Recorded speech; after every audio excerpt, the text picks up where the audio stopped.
Welcome back to Pad Upholstery, and we're going to be looking at the fuel tank and seat and how to mount it all together.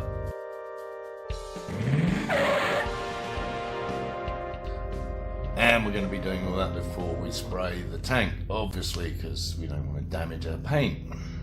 There'll be a lot of fiddling around. As we know, the tank fits nice and snug on those fittings at the front there, so that's not a problem. Obviously that probably should fit to the conventional Guzzi Le Mans seat, but we haven't got that, so I'm not sure what we're going to do about that and fixing it at the rear end. What's that bit of wood doing there? Well, I'm thinking is to fit that to the underside of the seat. Yeah, and then get somebody with some wood tools to actually kind of, I don't know what you call it, is it routing, I don't know, but put a curve in this so that it sits on the bar nicely. And maybe fix it to that, I don't know. But yeah, that's what I'm thinking, wood. Honestly, a far cry from the wooden seat that I almost built for the CB750. This will just be a wooden mount. But I think it'll work. Am I mad? That's what I'm thinking. A curve in there that then fits on the tubular frame, and that in turn fits in the seat. What? It could work, because I'm pretty sure we're going to chop the seat, yeah, and take it at an angle, like we said. I don't know how short we're going to chop it though. And of course, what that means is that we'll lose that front edge, which is what was going to sit on the frame. So let's see how much we need to take off the seat using that little boy to find that cross member on the frame. That's 7 centimeters, nearly 3 inches. That's quite a chunk. Looking at it in situ though, I don't think we need to take that much off. Right? Oh, I think maybe just an inch.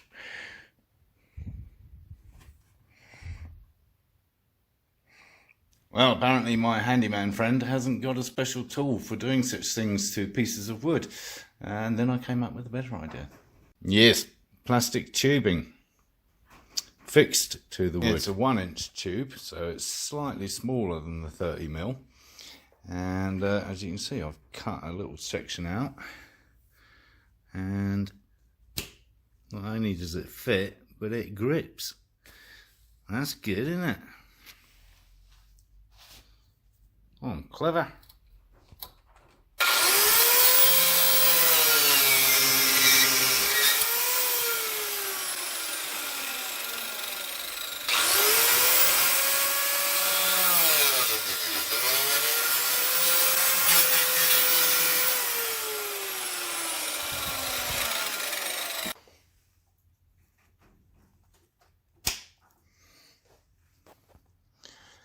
Bingo. Anyone else spotted the obvious error?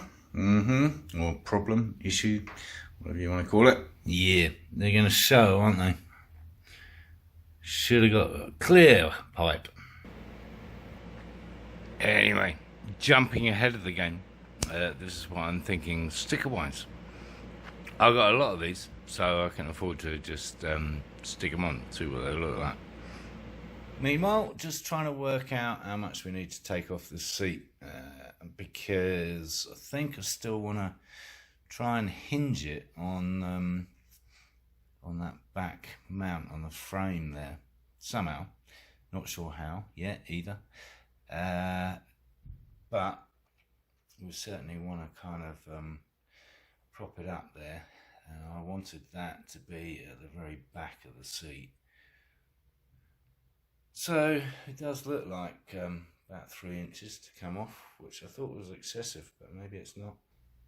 I'm going to start with 2 to be safe. Just marking up the 20-degree slant, on the seat. Something like that.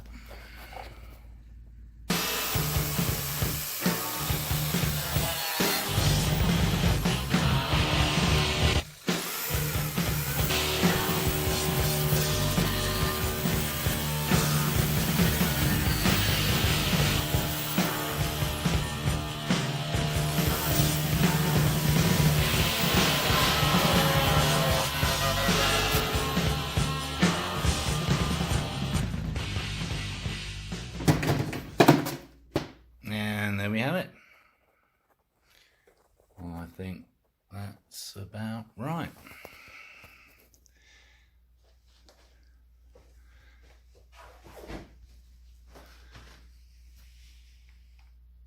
Yeah. What's more, the rear bracket matches up with that perfectly. So spot on, first time result. And of course, the sharper amongst you will have realised that that means we've got to chop this as well, which is not going to look pretty. Yes, the seat pad. So we're going to have to cover it after all, which we didn't really want to do. Then I started considering building something out of aluminum. And then I found this. Yes, on my rack of bits and pieces. It's the seat frame actually from the Yamaha R6. It might be possible to modify it, but as you can see, it fits the actual shape of the frame perfectly. I guess all motorcycle seats are fairly similar in that respect. Exciting though that idea was, it's just going to be too much remodeling, honestly, because that's basically 1.5 inches deep, and that's about twice that. So we'd have to cut off an awful lot of metal, and it's probably easier just to start with some aluminum in the first place. But it's a good template because it actually does match the frame in terms of the angles and lengths and everything. So not a total waste of time, not a totally stupid idea.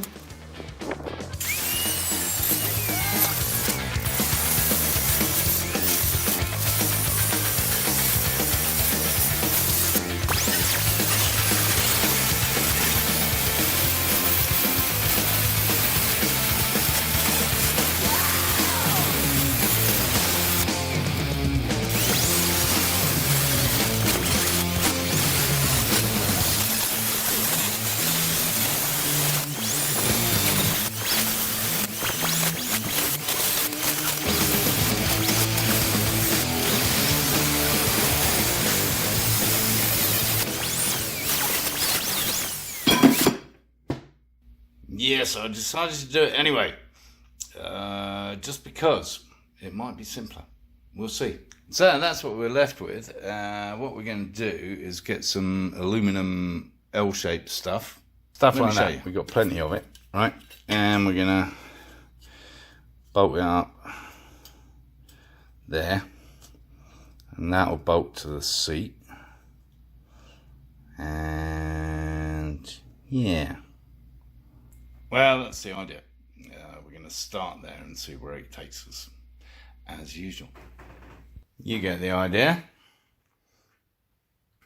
So I'm thinking some holes through here to bolt that in.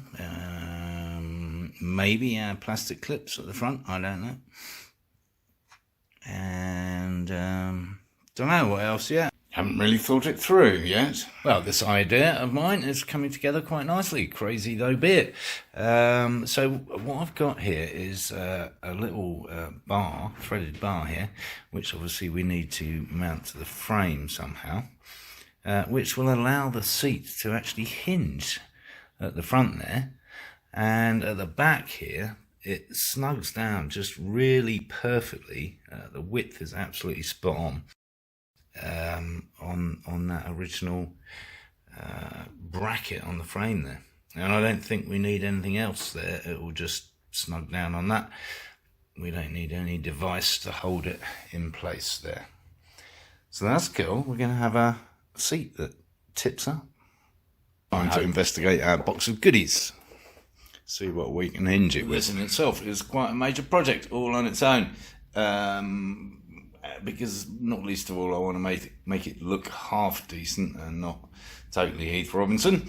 So you've got time to subscribe and give the video the thumbs up and all that kind of stuff while I get on with that. I'm going to be working out some kind of contraption to be able to mount that rod across there. Doing a bit of work on the fuel tank. I think we need to get rid of that. So we'll be looking at all that in the next episode, yeah. And hopefully painting the fuel tank as well, yeah. I'm excited about that, obviously. So, yeah, do stay tuned. Tune in again. And encourage others to watch my lunacy.